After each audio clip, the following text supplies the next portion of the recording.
Grace Andrew Ndawula is a 45-year-old resident of Buikwe district who is nursing wounds that he says were inflicted by authorities at Ngogwe Prison in Buikwe district.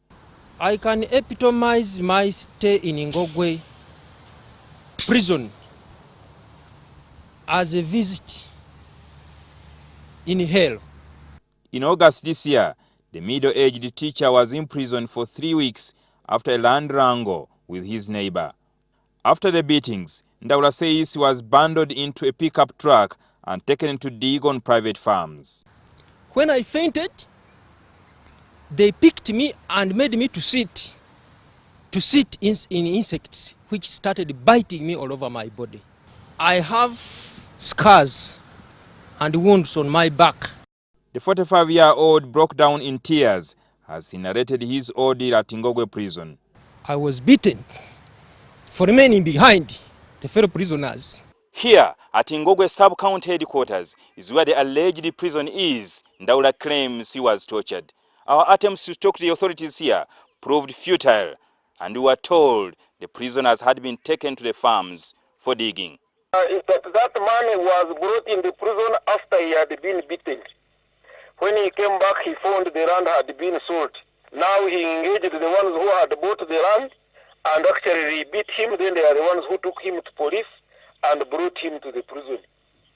A prominent human rights lawyer, Ladislas Rwakafuzi, has expressed concern at the number of torture cases reported by inmates in prisons. Prisons are turning into torture chambers. It is very important for the powers that be to institute a commission of inquiry.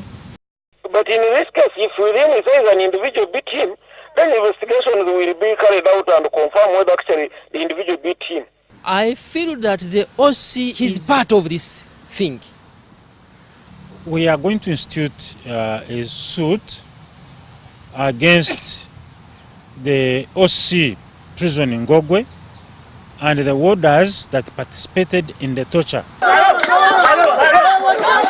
Uganda is a signatory to several international human rights treaties like the United Nations Convention Against Torture. Additionally, Article 24 of the 1995 Constitution states that no person shall be subject to any form of torture, cruel, inhuman or degrading treatment or punishment. According to 2014 statistics from the African Center for Treatment and Rehabilitation of Torture Victims, the police are reported to have committed 215 cases of torture. Between January and June this year, the UPDF reportedly committed 42 cases, while prison warders are said to have 18 cases out of the 691 recorded.